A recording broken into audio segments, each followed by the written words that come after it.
is stewardship. And stewardship, I think, has two components to it. One is the heart of which starts or is part of our gospel this evening, and I'll talk about that. The other component of stewardship is mission support. And I hope that through this sermon you will hear a little bit about how what you do with your life helps the church, the larger church, our Evangelical Lutheran Church in America, helps us to share God's good news, the essential elements of stewardship with the world. In our gospel reading tonight, we hear these wonderful words spoken from the heavens. This is my Son, the beloved, with whom I am well pleased. Now, what I think we can know because of who we are and because of who Jesus was, is that through Jesus, these words are addressed not just to Jesus, but they're addressed to every one of us. As Gracie Hope is baptized tonight, these words, "This is my child, my beloved," will be addressed to Gracie through the sacrament of holy baptism, through the water and the word that will be said.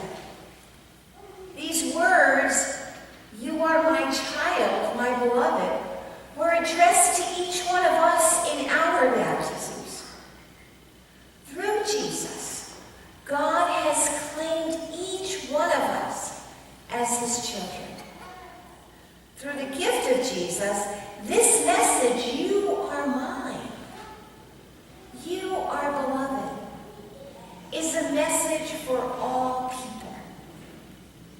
In this message, living out the truth that we are God's and that we are God's beloved, living out the truth of that message is to me the very heart of stewardship.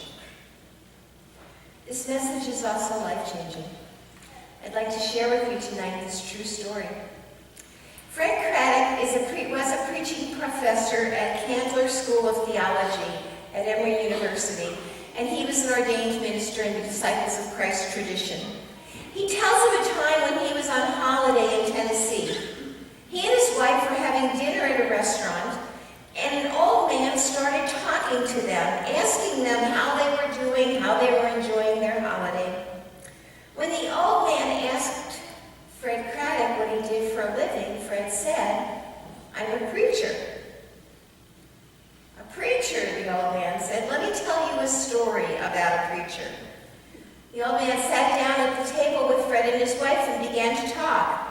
He explained that he was born without knowing who his father was, a source of great shame in a small town at the beginning of the 20th century. One day, a new preacher came into the town, came to the local church. The old man explained that as a youngster, he had never gone to church. His mother had been too embarrassed, so they had never gone to church. But one Sunday, he knew that this new preacher was there, and so he thought he'd go to see what this was all about. He liked it. And so he kept going back. But he too was embarrassed, and he didn't know much about church, and so he'd come late and he'd leave early. But one day the boy forgot to leave early. He had gotten so caught up in the message of the preacher that he forgot to leave early. And so he was trying to sneak out of church, but there were people all around. Well, before he could reach the door of the church, the preacher came up to him and he said, "What's your name, boy? Whose son are you?" And the young child was mortified. He thought, "Oh, the preacher knows who I am. I shouldn't be here." The little boy died inside. What he had tried to avoid was now facing him smack on in the face. But before the little boy could say anything, this preacher leaned down, looked at that little boy in the eye, and said, "I can see the family resemblance. I know whose son you are. You're God's son."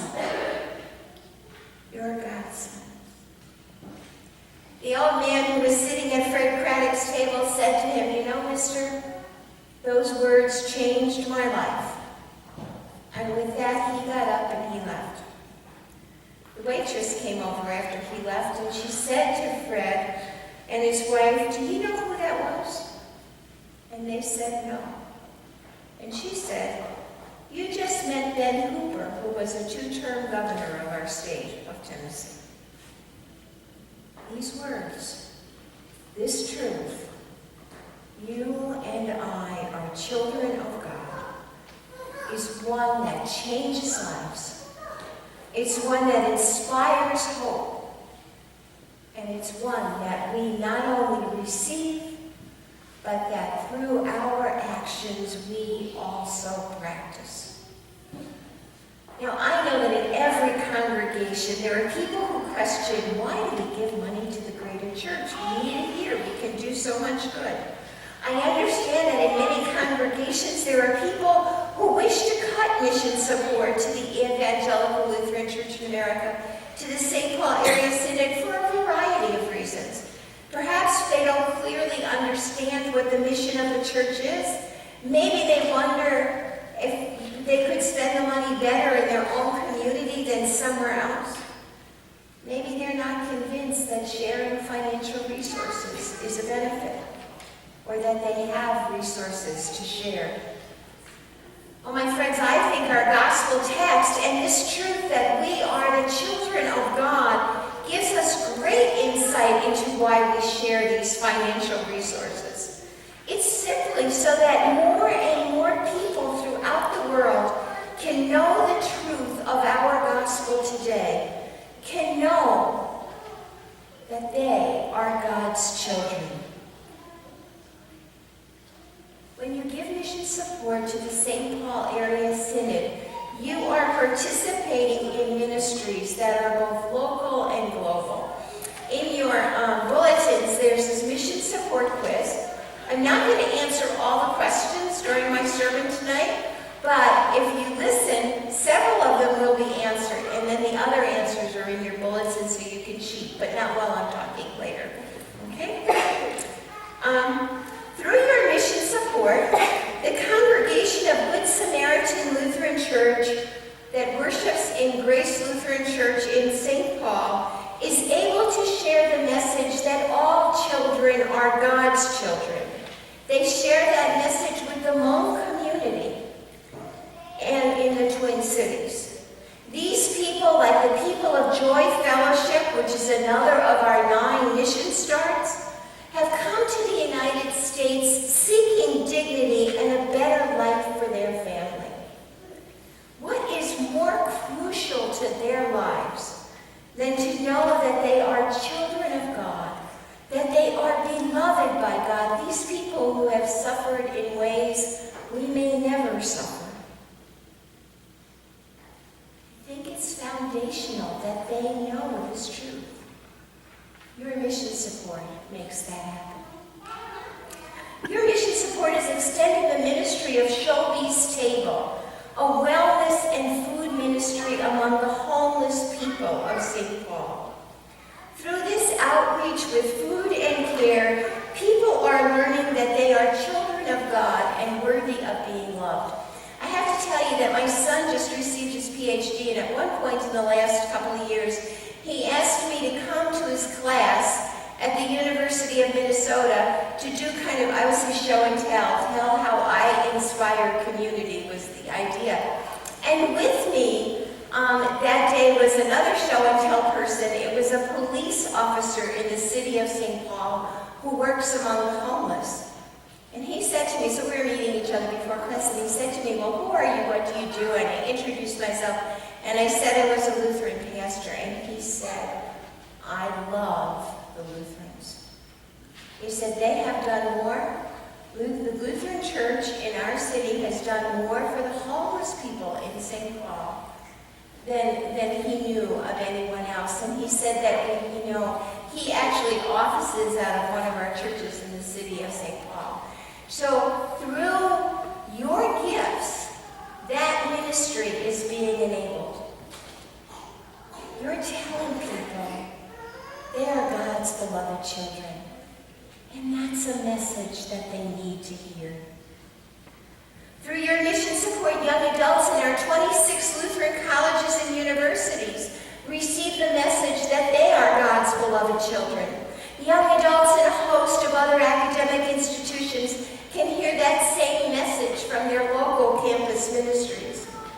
Because of your mission support, our 8 Lutheran seminaries throughout the U.S. can continue to train leaders to walk with you as the people of God. Continue to train leaders for professional ministry.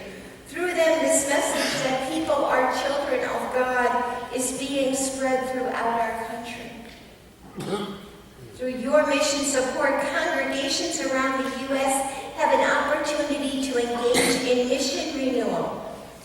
In the St. Paul area synod alone, almost a quarter of our congregations have been engaged in mission renewal projects and experiments over the last 6 years. Because of these projects and experiments, teachers and children in several elementary schools have received meals and supplies. Because of these projects and these experiments, men and women who live in senior housing or nursing homes have received pastoral care. What is that but saying to people, you matter. You're children of God and we care about you. Your mission support has enabled those of us who work in the bishop's office to work with congregations when they face difficulties and challenges, whether those difficulties are in staffing or in relationships, in budgets, or in the challenges of finding new pastoral leadership. On Friday alone, while I was in the office, I was able to talk to members from 5 different congregations, all of whom called into the bishop's office to ask for help with congregational dynamics. Now that doesn't include the emails that I answered, just as the phone calls that I took and spent time with. I view this work as critically important because as I do that, I'm inviting people into the mystery of God's love for us. And I can do that because of your mission support. Over 38% of the mission support that you share with the St. Paul Area Synod is used to support congregations like you and their leaders. Katie Menke is one of your own members. Right now she's working for a year in Argentina as part of the Evangelical Lutheran Churches in America, Young Adults in Global Mission. That's kind of like the ELCA's YAGM. Don't you love those acronyms, whatever they're called, those little abbreviations? I have every expectation that this year is going to change Katie's life. And that through her work, the good news that the people with whom she works are children of God, beloved of God, will be spread. Your mission support not only helps Katie to do that, to be there, to do this life-changing work, but it also helps 60 other young adults do this work in 9 countries in the world. A few years ago, a remote village in China asked for help to buy an incubator for their babies who were ill in the hospital. Because of your mission support and the mission support of congregations like Our Savior's, that incubator was purchased, and over 80 babies' lives have been saved through that. That's a very practical example of the ways our missionaries in 40 countries in the world and the projects we worked cooperatively with other people in over 40 other countries. It's practical ways of telling them that they are children of God and beloved of God. I know that Our Savior's is a generous congregation. You support Hastings Family Services with your donations of time and money. Your servant road organization was active in Mexico and is now active in the Dominican Republic. You've partnered with a congregation in Tanzania. All of this I know that you do not for any fame or glory on your part, but in order to share this very essential message that people, all people, are God's children and beloved by God. I thank you for the ways that you do that here at home and across the world. And I encourage you to grow in your faith and in your good works by sharing your resources so that others can know they are God's children and beloved by God. I recently heard a statistic that fully 96% of our Lutheran congregations in the United States are engaged in a hunger ministry of some kind. What that says to me is that our church has a heart for God's people, and that we're dedicated to sharing this message of God's love with them in very practical ways. And every 96% of our congregations are trying to do that. But you and I, we're just a few people. You and I can affect just a few places. Through our mission support, however, we extend our reach to communities throughout the world, throughout our country. Through our mission support, we extend our reach to people and places we can only dream about. You are God's child. You are God's beloved. I hope that as Gracie is baptized and through her life, that message is a message that just beams into her and out of her through the love that you share with her. And I hope that Gracie, as well as all of you, are blessed to know that truth through your families and friends, through your pastors and your congregations, through sharing this truth, hearing the word. And friends, we are given the privilege and the responsibility of sharing that not only within our small circles, but of sharing that with the world, a world that is desperate to know about the love of God. I am grateful that we can do that together through the St. Paul Area Synod. I'm grateful that we can do that together through the Evangelical Lutheran Church in America. I am grateful to you for your mission support, because your mission support enables us to reach out and to let people know in word and deed that they are indeed God's children, that they are indeed beloved by God. And maybe as we reach out and somebody hears that message, that person might be the governor of the state of Tennessee, or someone very close to you. You are God's child. You are God's beloved. Hear that message and share it. Amen.